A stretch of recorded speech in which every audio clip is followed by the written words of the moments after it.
सरकार की मंजिल कहिए, वो मदीना के शरीयत का जिसे दिल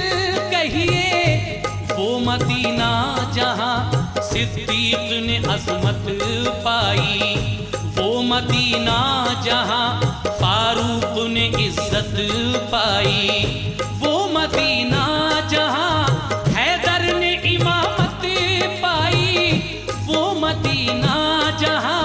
उस्मान ने सखावत पाई,